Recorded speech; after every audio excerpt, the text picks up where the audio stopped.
show. I'm your host, Mark Azulay, and I'm here with Dené Logan. She's an author of Sovereign Love, a book that is really blowing up in Colorado, at least. One of my supervisees was just talking about it the other day. I was talking about that before the show. She's also a marriage and family therapist and a spiritual retreat facilitator. So, Dené, I'm really excited to have this conversation with you. Welcome to the show. Oh, Mark, thank you so much for having me. I'm so excited to sit down with you. So, what's great about this book is that it talks about masculine and feminine energies. So, before we go much Mm. further, I'd love for you to define that for our audience. What do you mean by the masculine and feminine energies within each of us?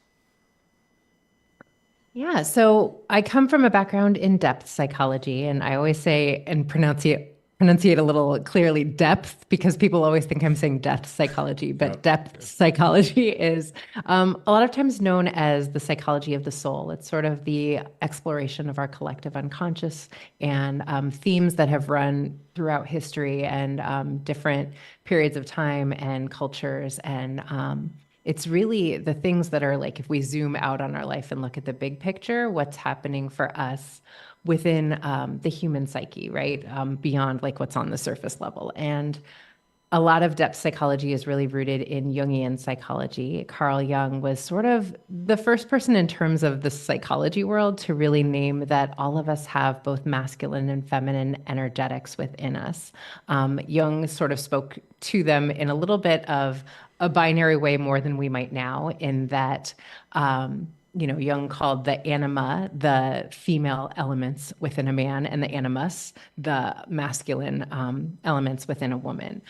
We've since come to understand that they're a little bit more nuanced, but where I believe Jung absolutely got it correct is that all of us have both masculine and feminine energetics within us. But what we've lived in, from my perspective, for centuries now, has been in a patriarchal culture, really a sort of wounded masculine paradigm. Both masculine and feminine energetics are unbelievably beautiful and unbelievably necessary for us all to embody and experience within ourselves. But our society has sort of really glorified some of the more like distorted versions of masculinity, certainly in terms of like what we hold as cultural values, but also we're a culture that has really sort of dismissed and not had any really sort of healthy relationship with the feminine energetic within all of us, from my perspective. I completely agree. I think there's like a ton of oppression, right? I think there's like a ton of, like you Mm. said, wounded, there's a lot of lost guys out there, Mm. that don't know what the masculine actually is, or they have this kind of twisted view, the kind of, tough guy, macho jerk view versus a more Yes. embodied masculine. And we'll certainly get into that in the interview. And I want to start with you. So what got you started on this work? I guess what was your journey with your femininity and your inner masculinity? How'd you do all this, Yeah, well, I love that. And I love that you said, what you said about masculinity. I think there are so many ways that everything about this culture really teaches us to not understand one another and sort of like defend ourselves. And that was certainly the case within my relationship with my own masculine and feminine energetic and in my relationships with men. I think I was raised, as so many of us as women were, that what it means to be a good feminist is to really have an idea about what masculinity is that is like really masculinity is toxic and you can't trust men and always have your guard up. And so there are so many ways that as I entered into a marriage, and I was married for 12 years, I realized that so much of my conditioning caused me to really embody a really wounded masculine armor in my relationship. I was really defended against softening and allowing myself to be intimate in all of these ways of like, when I think of intimacy, I think of like really into me see intimacy, like really letting someone see me and feeling safe, allowing myself to be, my really human, messy, feminine self, which we all have within us. But when my marriage ended, it was sort of an interesting time because I realized that I really had just like a strength in working with couples as a therapist. It sort of was like my jam from the beginning for whatever reason. I just like really had an affinity for it and loved it. And as my marriage was, I like to say changing form more than coming to an end because Yeah. I have a child with my kid's father. He's still one of my best friends on the planet. I love him so much. And we both realized that our relationship needed to change form. But as that shift was occurring in our relationship, I was sort of like, oof, like, how did we get here? Like, what happened? And I really started to be like an anthropologist when it came to love. Like, I was fascinated by really understanding what was unfolding with the couples that I was working with, first of all, but then also in my relationships that was really making it so difficult for us to find an authentic sense of fulfillment and just really trust one another in a way that I could see so clearly all of us were struggling to do. Yeah, do you have a sense of what was going wrong? As you talk, I guess the story I'm making up, I'm sure you're familiar with David Data and some of his work around this. He Mm, talks about like depolarization, which I think many couples are in, right? Where the masculine and feminine are mm, not balanced. It kind of goes towards the middle, and there's this kind of like deadness that I know so many of my clients yes. experience, right? Sexuality is destroyed, right? There's no fun anymore. Like everyone, it's all about fairness, but fairness as a straight Mm, 50-50, I think doesn't work. Although, my generation, the millennial generation, was raised that way. yeah. Like all these kind of traditional roles fall apart, and in a depolarized relationship, it just kind of becomes like a goo ball. So I don't know if that Yeah. happened to you, but I'm curious, like what happened in your relationship around these energies and their Yeah. expression. It's twofold. I have two ways that I've come to understand it. And there's like a larger historical context to what I think is happening. Hmm. And then I think there's a way that we are conditioned, especially like within the realm of couples therapy, to hold some of these attachment based models of partnership. So if we start with sort of the historical context, when I went back and I started to really research and look at the history of patriarchy, there were so many things about what was done to the feminine collective in order to create a dominance based structure of a society. And in so many ways, women were, seen as property and sort of like you got a plot of land and you got a wife. Yep. And, we were in many ways harmed by the masculine collective, not protected. We were burned alive sometimes while men stood by and watched. And that is multi generational pain that has really been left um, we haven't had a reckoning with it. We haven't really sort of been in relationship with what was passed down by our mothers from their mothers around how to interact, keeping yourself safe from men. But also, there's a lot about a patriarchal culture that teaches men to really suppress their healthy masculinity and their inner warrior and their sense of self. There used to be a time in collectivist societies when men would really have a period of initiation into manhood. I think we've lost a lot of that in our culture. I think men sort of, a lot of times are living with what I call like a fatherless society of men. And even if there are fathers in the house, a lot of times those fathers are not really connected to their emotional landscape. They're not able to be present with their sons and teach them about what it is to be an integrated man. And so it's like we have the historical context of what patriarchy does to all of us. But then the other aspect of it, from my perspective, is there's so much about what I love to call an ownership template of marriage and partnership that really, teaches us to believe once you have your person, they're yours, they are your property, but like that we almost stop seeing one another. It's like, think about all the objects you own. Like you're really excited about them in the beginning, and then over time you're like, yeah, they're whatever. But Yeah. that's sort of how we start to feel about our relationships. And what I noticed with couples is like the number one thing that I think comes up is like entitlement. Like I'm entitled to you. I'm entitled to Mm-hmm. getting my quote needs met by you. And Mm-hmm. there's a lot of complacency that comes up. And so much of the like therapy orientations around couples work really support this in focusing more on attachment, which for me is like the stability, the structure, the masculine aspects of our relationships, and not the aliveness, the eros, the life force, the feminine Mm-hmm. aspects of our relationships, right? And when we do that, that doesn't come without a cost because there's this thing of like, we can have a ton of stability and know you're not going anywhere, but that doesn't lead to a lot of aliveness. And without the aliveness over time, there starts to be a real deadening in our relationship. We're just like, nobody wants to have physical intimacy anymore, which is probably like the number one thing couples come to see me about. And it's because we're almost like in roommate situations because we're just taught like the attachment is all that should matter. Yeah, I've never thought of it that way, but that's really insightful. Mm, That attachment is based on that stability and structure and masculine, foundational stuff. But yeah, there's mm, no fun, there's no play, there's no fluidity, there's none of those great feminine aspects. It's not. a relationship? I mean, it's not romantic at the very least, right? It is purely like logistical as far as that Yeah, goes. So, absolutely. what was it like for you to start to deprogram some of these patriarchal, beliefs and unconscious kind of oppressive forces in your life? How did Mm. you start on this journey for yourself? Yeah. So, as I was doing this work and sort of unpacking what I was seeing with couples, I found that it was really sort of coinciding with the work that I was doing to reclaim my own inner Mm, feminine.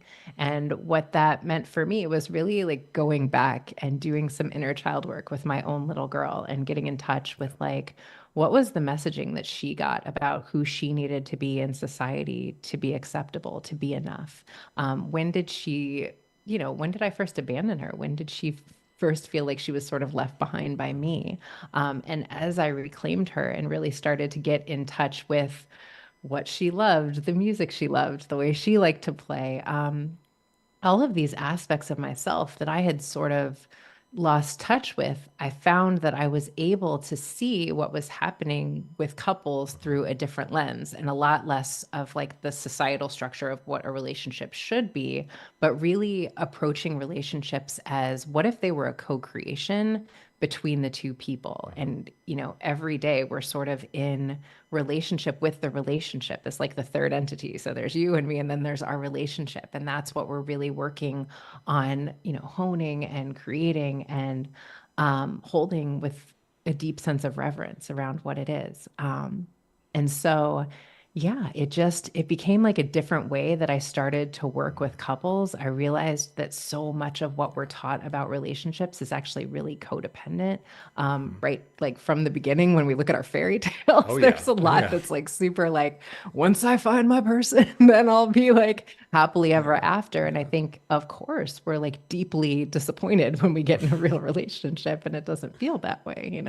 Yeah, love songs are super gross if you look at them as a therapist, right? Like I listen to them like, "Oh my God, what That's are they real. saying?" This is insane, Stop. right? I mean, yeah, but you're right. I mean, Yeah. we're conditioned for that all the time. And I want to bring you back to this Mm, point around like the obligatory default relationship. We had a guest on before that was talking a little bit about DEI and diversity and how, America is mm, such a blending pot, right? And a mixing bowl of all this. But in that, our culture has been like reduced to the bare minimum in many ways. Like all the different diversity from all these different cultures has been just kind of whitewashed into this like base level where we don't have things like you're talking about. Like we don't have initiation rituals, right? We don't have, that's right. spiritual guidance. We don't have, coming of age, or even like the wedding ceremony is often like more about Instagram, more about the picture and less about the actual commitment and the ceremonial bonding. So I love what you said about, breaking free from that mold and having your relationship be something that is a creative, artistic expression,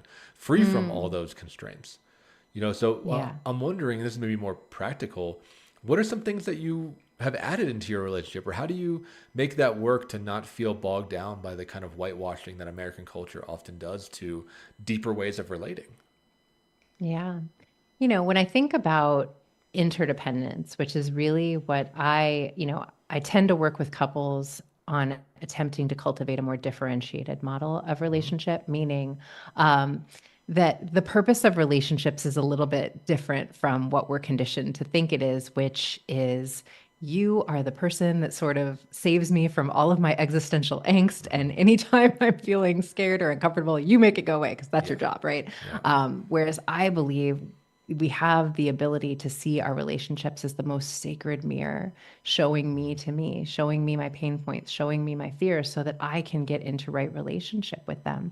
And so an interdependent model of relationships, sort of moving away from that codependency, is I can't fix it, but I can go through it with you. I'm right here, right? That it's not our job to sort of like fix these things for one another, but that we are sort of one another's mirror and one another's, co-pilot in this thing of moving through life together. But I think in terms of like the tangible work of what that looks like, it's like that I am much more responsible for filling up my own cup than I ever thought. Yeah. was another person's Mhm. responsibility. And if each of us are doing that, it becomes like, I fill up my cup for you, you fill up your cup for me, and then we pour into one another from the overflow. But it's not your Mhm. job to fill my cup. That's my job. Mhm. And especially once we sort of have like kids and responsibilities and all of the other things coming into the picture, it's really important that we take responsibility for doing that for ourselves, or we start to feel a lot of resentment and, depletion and things that just like do not serve the relationship. Absolutely. Yeah. And I see that so common with my clients, and I'm sure you do too. Mm. This like mind reading thing.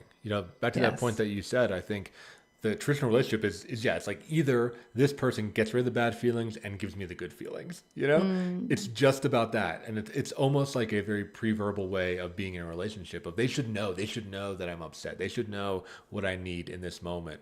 And I think it leads to a lot of miscommunication, a lot of hurt and resentment, like you're saying. Yeah. So yeah, And I don't know communication and if, transparency is critical, right? absolutely. And I don't know if you have kids, but what I realized once I had a child was there's so much about what we're doing in relationships that is like sort of we're parenting each Hmm. other or like what my child expects from me. That's like this actually doesn't lead to, again, a lot of eros and romantic love between us. Yeah, it's caretaking, right? Totally. Yeah, Yeah. which isn't that sexy, It's Which is necessary but not not sexy. that sexy. Yes. Yeah, Absolutely. yeah. As we're moving toward a commercial break, I'm curious, like, how would you define eros? I'm familiar with Mm. that word, but for our listeners, so they have something to hold on to, what is that like? Yeah, I like even get a little like as I think of what Eros is. It's sort of like that Greek way of expressing love that is like, the life force love, the sensual love, the like longing love, the love that is aliveness, right? Like I think that it's all of the elements of the feminine are what I think of when I think of Eros. It's so much of like where the life in our love Mhm. is. And we can have safety and we can have like the aliveness existing, but we've really sort of thought like safety is what we need to put an emphasis on over the Eros. I know we're such like a fear-based culture, and we're such like yeah a You warrior get fight it. kill culture that there's Yeah, often not room for lover energy.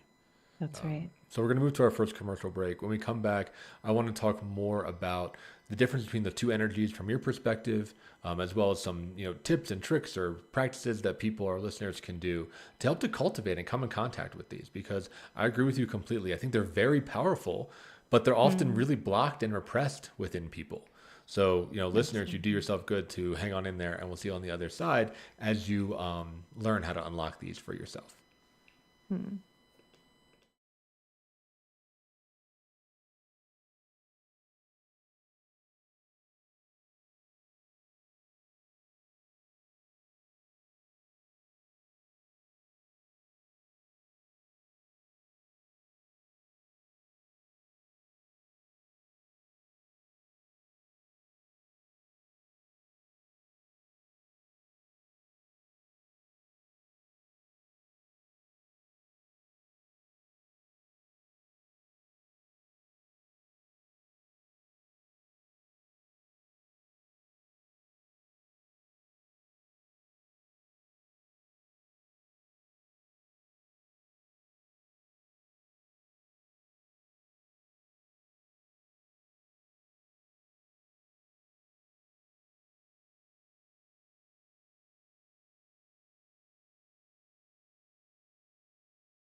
welcome back to the show. I'm your host, Mark Azalea, and I'm here with Dené Logan, and we're talking about masculine and feminine energies.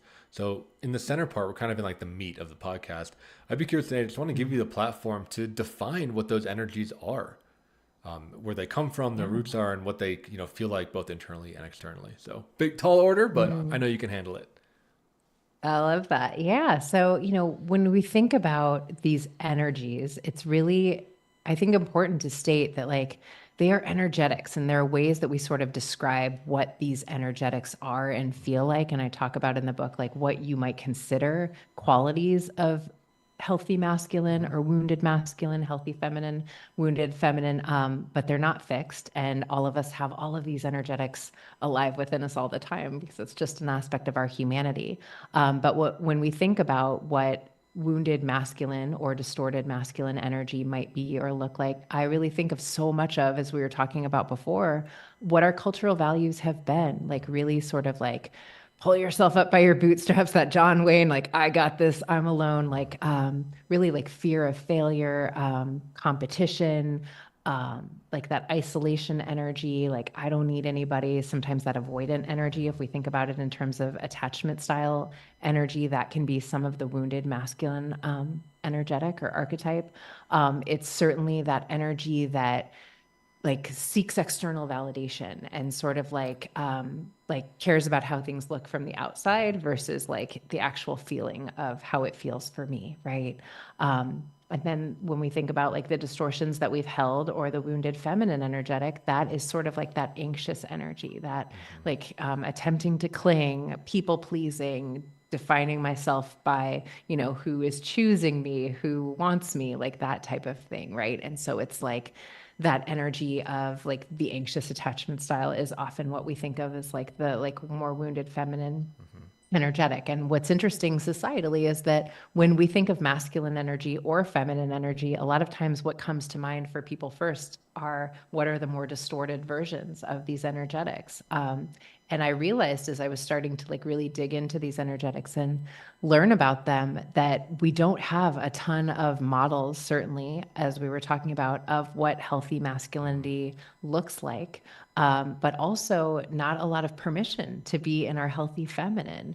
And so to me, the healthy masculine energetic is the energetic that is humble and knows itself well, is Mhm. confident, is really like mission driven, knows death and has sort of faced some of my existential fears and is in relationship with them, and is able to hold space and be like that steady aspect of myself, right? And then the feminine is the essence of like the soul space within us. It's like the space of deeper meaning, the play, the allowing, the part of us that manifests life, the sensuality, the life force, the Raja, as I like to say a lot of times. It's all of these beautiful elements of ourselves, but it's also like our emotional space. And a lot of times, like the constantly shifting, ever flowing world of our emotional landscape. So a lot of times, because it can't be named or contained or put in Mhm. a box, we really struggle with our feminine. We shame ourselves for our feminine because we want to keep that contained and under control. You know what I mean? Yeah, I want to dive into that issue because there are, and I'll actually probably pick your brain after this for resources on the feminine, but I'm read so many Mhm. resources on the masculine, right? All it was very masculine to like put things into boxes and categorize and like have all these different metaphors and all these different like Mm. charts and everything, right? Like a common one is like king, warrior, magician, lover. It's like the Jungian archetypes for Yes. the men, right? And there's like graphs in that book or Yes. whatever, right? It's great. But the feminine is like you said, it's ephemeral. So I've always found it difficult Mhm. to even put words like even the question I asked you is a masculine question of like, hey, describe it, list it out, what are its features, what are it like pull up the spreadsheet, like describe the Mm. feminine. But you're right, it is a very like ephemeral, fluid thing. So Yeah. I'm curious, I just want to dig into that more. Like, how do you talk about the feminine with your clients or invoke it in your sessions? Yeah. What I think is so interesting, and I love what you just said about holding that this is the difference in these energetics. And we do need both because we Mm-hmm. need something that is clear and structured that we can feel tethered to in this experience of being in our bodies. But also, a big part of what we have struggled with around our feminine is that is the unknown. The feminine is the space of a lot of times why it gets into that distorted energy of anxiety is it's like, the anxious energy is the like the fear of the future and what's going to happen that I can't know, right? And so we've been in a really sort of unhealthy relationship with our feminine for so long, I think, because it feels wild and untamable. And, there's so many aspects of life that, like, as much as we can have science and we can have all of this technology, there are some things that are just beyond our human comprehension. And that can feel destabilizing or maybe it can also feel exciting because that's the space of like the imaginal space and possibility if we're willing to see it that way.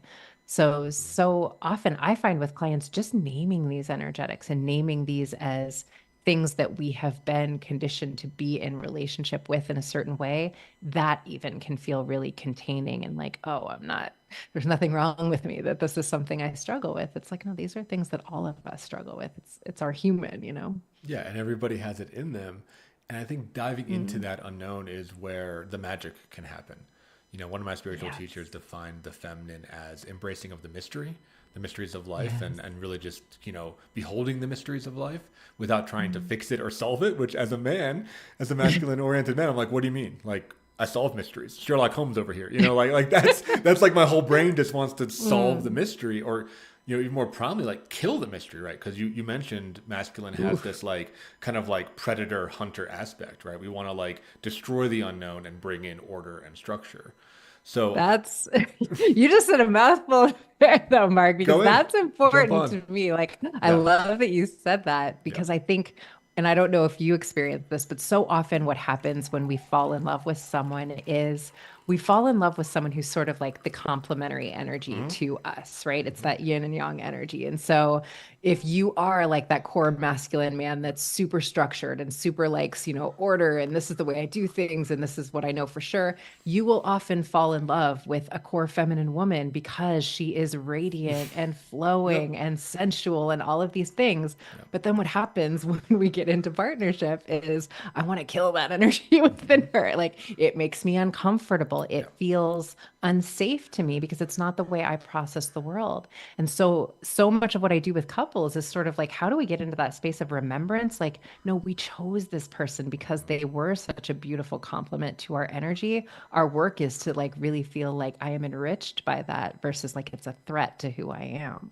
Yeah, let's dig into that because I see that a Mm, ton, both in individual work and in yeah. couples work, is that men are afraid of emotions. And what most guys say Yes. when you dig into that is they're afraid of being consumed and afraid of Oof. being merged with them, which is a kind of, we talk about toxic feminine, it is kind of that, right? It's like being totally enveloped and smothered and like losing a sense of self, which on the one hand can be a spiritual, egolessness experience. But the other hand, it can feel like death for a guy. So a lot of us are really Mm, afraid of these emotions, and again, we don't like processing our emotions. We like killing our emotions, right? It's like I am sad. I do not want to be sad. Sad needs to die. I need to go back to happy. Versus, I think the yeah. feminine has so much more emotional tolerance, endurance. I don't know, majesty, right? Love, Mm, that like I've seen feminine individuals really bond over what a man would call a negative emotion, right? Like women being sad together brings them closer, right? Whereas men being sad yes. together, we get all freaked out and we don't want anyone to see us be sad at all. So yeah, I'm curious about the barriers that I think that get in the way of accessing the feminine. Just like my heart as you're talking, I think a little bit we were talking about why it's so important for men and women to come back into sitting in circles. And Yep. that's an aspect that I think we've lost Yep. in, moving away from collectivist ways of being. Because even as you were saying that, I started to get a felt sense of something that I forget or I'm not maybe conscious of in terms of what the felt experience for men is, because I don't process the world Hmm. that way. Like, I don't think of emotions as something that are going to overtake me. Yeah. And as you say it, that makes so much sense because it's like the waves. It's like a lot of times, like it feels like you're drowning in how big her emotions are and how like out of control they are. And it's like, I need to contain this. And this feels too big to contain. Yeah. I don't even know what to do with that. And that's not the way that the feminine is experiencing her emotions, in maybe her healthier space. Like, now we've certainly been conditioned to hold contempt for the messiness of our emotions, but I think that there's so much power in like reclaiming the thing of like being able to ride these waves and be really curious about them as information that is sort of like tuning me into some aspect of self that I'm meant to be curious about. But also, there's just something in the understanding of what you're saying about shutting it down, because that's sort of where I land in the book, is that like the reason the work of integrating our own inner masculine and feminine becomes so important is because I can only meet another person to the extent that I've met myself. And so if I'm really rejecting of my own feminine and my own emotional waves feel big and scary and I shame myself for them, I am certainly going to do that with my partner, right? But a lot of times we just have to understand this is why this feels so scary. And even just now, as you were saying that, that gave me an understanding of like the felt visceral experience of what that feels like within a man, you know? Yeah, I just want to underline what you said, and to the male listeners out there, what I heard Danae say is like the best way to show up for the women in your life is to show up for yourself and understand your own Mm, emotions, so that that's you right. aren't shaming her, often unconsciously, right? You don't mean Mhm. to, but it results in that, right? Shaming or being afraid of her or pushing her away. The best thing to do is kind of dive into your own inner work so that you can hold it. And I Mm, think for a lot of guys, and I'm curious your thoughts on this, Danae, like our emotions can be really violent. And I think, oof. and like literally violent, right? Like suicide violent or domestic violence violent, or abuse violent. I think a lot of men, especially, look at the millennial generation, we saw the violence of the generations above us. And I Mm, think a lot of modern men are really afraid. That's why I hope that there's an update to some of this masculine talk, because I think a lot of the books and stuff I read talk about masculine being this like football player jock stereotype big tough guy, but what I see yes. with our generation and younger is the opposite. It's often like a depolarized male, a guy who is afraid of his own power, a guy who is a nice guy, who is a people pleaser, who often isolates, maybe spends a lot of time online, doesn't take care of his body, his mind, and his spirit. It's a complete push away from the masculine versus this like stereotype of the over embracing of it. So Yeah. I guess to order the conversation, one, I'm curious if you see that, and two, how Yes. you work with that in your practice. Yeah. I love where we're going with this because this is really important from my perspective. And you're right, Mark. There's so many ways that what our culture conditions men to believe is that the only time men, being a man, feels emotions or is able to be in his emotional world is either when he's angry or when he's having sex. Like Hmm. that's when you get to access those emotions, right? Yep. Like without feeling some sort of shame about it. Certainly not true of little boys. If you watch little boys when they're with their buddies, they're just like so tender and loving and holding hands and all of the emotions that are, very natural and necessary for men to feel, but they are shamed out of very young.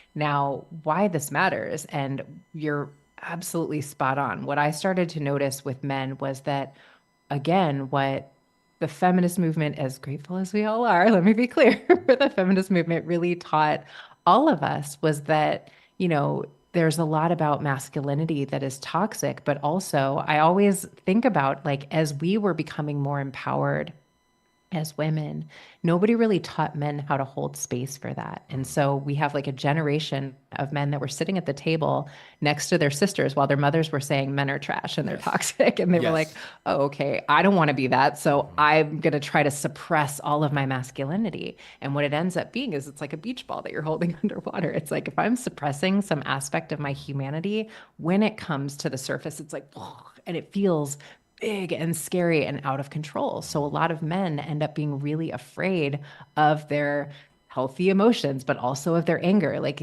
anger is information. It's not necessarily a bad thing. I think when I understand how to titrate my anger and be in relationship with my anger, it's actually useful. When I've been suppressing it because I think it makes me a bad person to be angry or to have like the full range of emotions, then my emotions feel out of control, right? So I think what you're saying is so important because, from my perspective, our society doesn't suffer from a lack of masculinity. Our society is suffering from, wait, let me back up. Our society, from my perspective, is actually suffering more because we don't have masculinity. Like I believe the root to like solving so many of these problems is bringing back in healthy masculinity, and that men have a sense of self and know themselves well and go through some of these initiatory processes, because there's just so much pain in the masculine collective that is impacting all of us. Like, we can't pretend it's not. The majority of, violent crimes are committed by men. White cis hetero men are the population dying by suicide at rates that are Yep. far beyond any other part of the population. Men are hurting, and we all should care because they are half of the population. You know what I mean? Absolutely. Yeah, and to extend your beach ball metaphor, it's like you push it down too much and it pops. And That's that's a right. suicide attempt, right? Or that's an That's right. abuse, you know?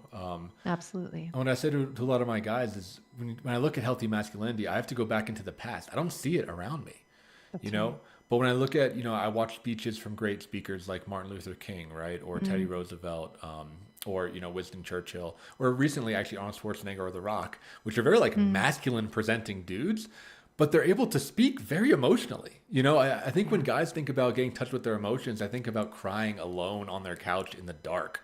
They don't think about leveraging their emotions to be a Mm, leader or to inspire people or to really express masculine values like protection and love and compassion and like, strength.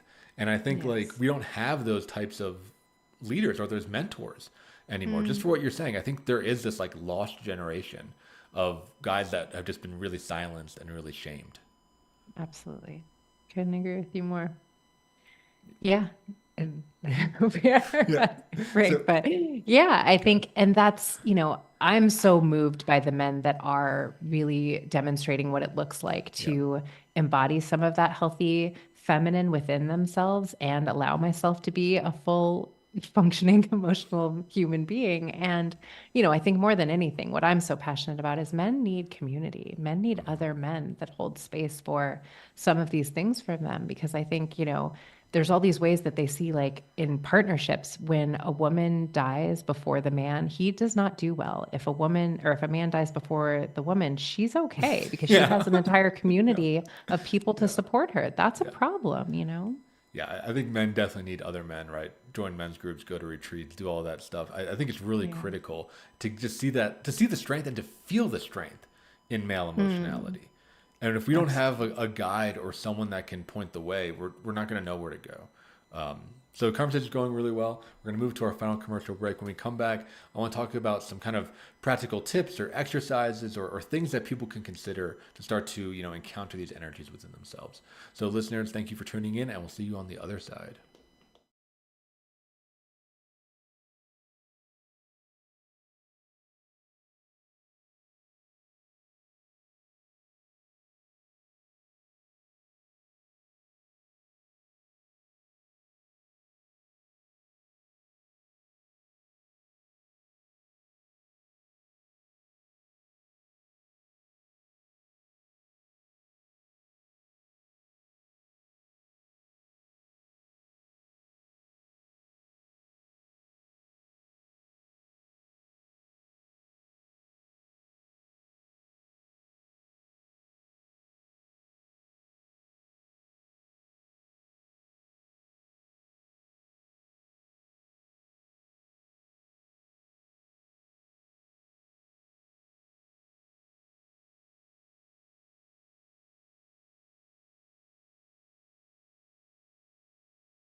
Welcome back to the show. I'm here with Dené Logan, and she's talking about internal masculine and femininity. So, Dené, I'm curious if somebody wants to get started on this path, if they're listening to this conversation and they're inspired, how should they start? What should be step number one? I'm like, well, first go get my book then.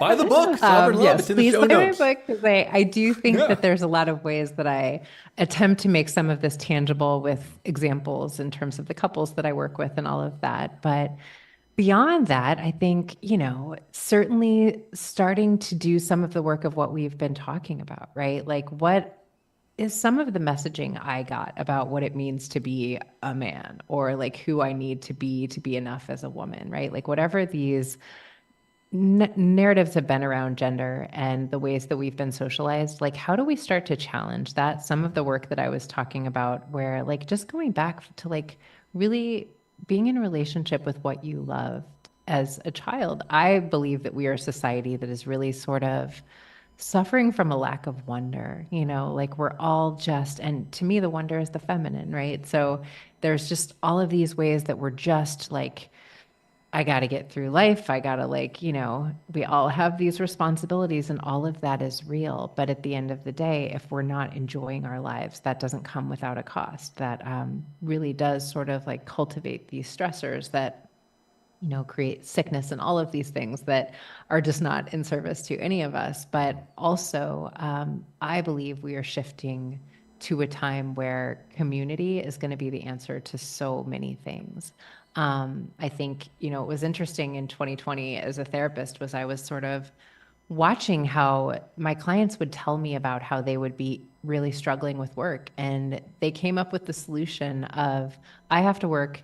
This neighbor that I've never talked to also has to work. We both have kids. So maybe we could figure out how to split the day or get someone to watch the kids outside while we're working. And I was like, it's fascinating to me how like we have this innate knowing within us of how to do this thing of building community when we have no choice. We've really been conditioned by this nuclear family structure that we've been living in that like you just get in this bunker with your nuclear family and that's all you should need and you'll be fine. And it's just really not working for any of us. So I think certainly our work is first, like the feminine is the going inward and doing the work to know ourselves well. And, as therapists, we're certainly going to encourage you to be in relationship with your inner landscape and start to build that relationship with yourself. But then from there, I think that we need to learn to be real with one another and a little bit more vulnerable in the space of community and allowing ourselves to be seen, as scary as it is, but seeing how much healing comes from that. I think it's critical, and to add a couple examples on those ideas from my own life, because I followed Mm, some of this path for some of our listeners to make it tangible. One of the spiritual retreats I did, nature-based Vision Quest. I remember mm, as a kid, I used to love wading through muddy rivers, just like mm, and feeling like the mud on my toes, and like not being worried about being dirty or anything, right? Or like what was down there, but just like enjoying the like raw sensual pleasure of like moving through mud in a river and just like touching the rocks and the seaweed and whatever. And I was like maybe 5 when I had this memory, mm. right? So it took a while because I had all this like resistance to doing it. But when I was able to do that and actually just feel it, not think about it, feel it, it it was enlivening. Like you said, Yeah. going back to those things we enjoyed as a kid. So for our listeners out there, it's like I think the gateway is feeling. Feel the sun on your Mm, skin. I think a lot of guys, just like you said, they feel it in sex. Maybe I'd add the gym or sports to that, right? I would add drugs to that. Like I think men are so yes. hungry for feeling, for actual sensation, even though it's accessible all the time. So for Mm. those guys out there, try to tap into raw sensation, whether it's something in nature or something like a massage or certainly a workout or something like that. But like be alive, I guess I would say, try to like feel the power of being alive. Um, Love that. And I think what you're yeah. speaking to, Mark, is really mindfulness work. Like, can I Yes. be in Yeah. my body in relationship to the sensations I'm feeling? And to your point, that can look like so many things. That can look like getting a massage and really being in touch with what it feels like to connect with that feeling of someone touching your skin in that way and all of those things that I think we've been such an autopilot society. We're on these little like machines and computers all the time. We're just checked out. And I think you're absolutely right. A lot of this is coming into the mindfulness work of knowing how to be in our bodies again. Yeah, we're so disembodied. I agree completely. And we're so self-sufficient. Most people Mm, can have a work from home job, order everything they want from Amazon, including food, get driven around in an Uber, and just yeah, not have to really depend on each other. agreed. So I'm curious your thoughts on this. I'll tell a quick story, right? Or just an idea. So, I moved to rural Colorado. We were talking about it a little bit before, and I mentioned we had Mm, a 4 foot snowstorm and I mm, needed my neighbors, right? I tried to plow my driveway. My truck like slid down the driveway, hit a tree, and was pinned. mm. And it took a bunch of neighbors. We all came over, we dug it out, recovered the truck. And then we took that truck and I plowed all their driveways. So it was a great, just like mountain community story, right? And like that was a unexpected benefit of living where I'm at, being in a hostile environment, that I do know my neighbors in a way that I didn't when I was in Boulder, because Boulder, Colorado is just a very cushy, privileged area, and it's a very techie area now. So you don't need to like know anybody. You don't need it. So I'm curious for you, what do you think like about intentional community? Like, one, is it possible? And how do you create community without survival need? Because so much of human community has been based on survival need, right? That's why we needed each other, was so we don't die in the harsh environments that we decide to live. Yeah. I think we're living through a moment of reckoning where we're really being asked to be in this inquiry for ourselves. Like, Yep. who do we want to be as humans? We are like AI is here. I was about to say like we're on the brink of AI, but like AI has arrived. Like It's it's here. here. It's Yeah. not really going anywhere. But I think what we are going to see very shortly is the necessity of human connection, and that our humanity is the only thing that sort of separates us from all of this technology. And if we continue to put all of the emphasis on technology and not on the human aspects of who we are, I think that life is going to continue, either harshly or maybe a little bit more gently, hopefully, but show us what Mhm. is challenging about that. And it's so funny, Mark. There are ways that, like, there were prophecies that spoke about this time in history during the Aquarian Age that began in 2023, saying that this was going to be the rise of the feminine consciousness. And it was going to be a gradual thing that, all of a sudden we were going to remember like the necessity of making meaning and being in this experience of human connection and collaboration in a really presence centered intentional way. And I think we are, we're just like right at the start of it. But I believe that all of this is sort of unfolding in the same way that your truck sort of slid down, with the universe being like, all right, Mark, we're going to get to know our neighbors. Start It's calling time, people. right? Yeah. That's it. Yeah. Like, I have no choice. Yeah. And I think that's going to be a little bit the way that things unfold to show us why we need each other so much. So hopefully we'll get there without it being too catastrophic. But I do believe that we are remembering ourselves more and more. I think there are conversations we're having about spirituality and about making meaning. I think we're just at a point where we're starting to feel a little bit, like I'm tired of this thing of constantly like numbing on my phone, and we're looking for more experiences. And I'm sure you see this as someone who does retreats, that it's like the in-person things, people are really hungry for that. And there's just like such a deep exhale of the healing that comes when we see one another and when we come together at a healing community. So it's like we remember how to do it, and I think we're just starting to like feel that pull to come back to it. Yeah, it's the reviews are funny because it's I've experienced so much resistance to it. I've been doing Mm, them for 4 years and they're just now starting to take off. But the people that go love it and keep coming back. And I think that really just mm, speaks to what you're talking about, what's going on in the culture, is like we think we don't need it, or maybe on some level we're deeply afraid of it. But once we feel it, it's like, oh my God, where has this been my whole life? And really, it's like we're not doing anything that crazy. We're just like talking to each other in circles for the most part, doing group therapy in the woods. But it is really powerful yeah. for people. And for women, I kind of like the trad movement to some extent, because what they're bringing back is some traditional feminine spaces like sewing circles Mm, and like pottery, things where like women would connect in circles, right, and like share the oral history of their themselves and their families, or what's going on in the village and the town. And mm. like all those things got destroyed too. Like there's no places where that are feminine spaces where women gather and just talk with one another. Like what happened? Like it's all Well, gone.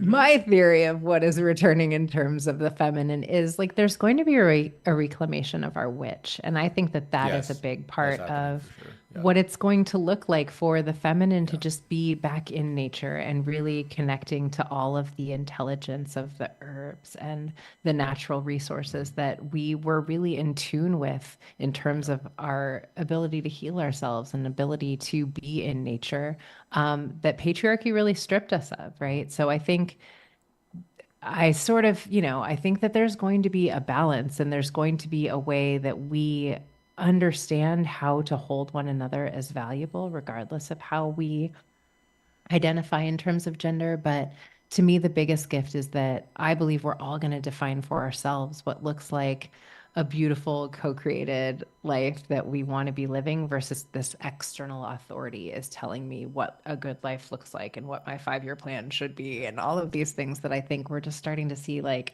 a little bit, behind the curtain. The Wizard of Oz doesn't really hold as much weight as we might have thought he Oh, did. 100%. Yeah, I mean, I don't want to get too political towards the end of the show, but like you look at the upcoming election and it's like if these are the men we're putting out, we need some Yes. witches. We need Bring the something else. witches back. Yeah, we need something Absolutely. else. And Yeah. and like yeah, we talked to, in the show about the male and the predator hunter mentality, but I think you're Mm, speaking to is the gatherer mentality of the feminine, which is like go out and explore and like look yes. at the plants and pick up the rocks and just see what's in our close environment instead of living in this very linear way of like get in the car, drive Mm, to work, drive to the grocery store, drive home, right? Like a more kind of expansive way of living. And I'm a huge fan of nature-based connection and ritual and all that. And that's I think women need that. They need to just like know what's around them and not just know, but like that's masculine, but like be in a relationship, like you're saying, be in a relationship with what's around them and what's growing and what needs help and caregiving and tending and just really like owning their space. yeah. And we need to do so little, I find, to heal, as you were saying about it's like we're almost scared of our own power. And like, Yeah. I'm sure you've experienced this as a therapist that so long we're just like in the anxiety and like the fear and like whatever the stuckness is because we imagine whatever the emotion is, if we go there, it will kill us. And then we finally go there and we're like, oh, this was so easy, right?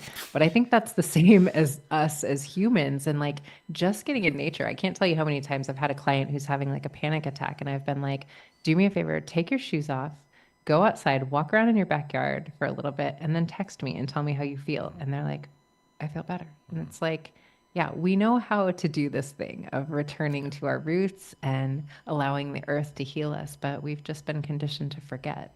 Yeah, we've been kind of forced to live in boxes and Mm, have interaction mediated through screens. It's just not natural, right? It's like you said, absolutely. it's very robotic. So we can keep going. There's a huge conversation here, but we are nearing the end of our show.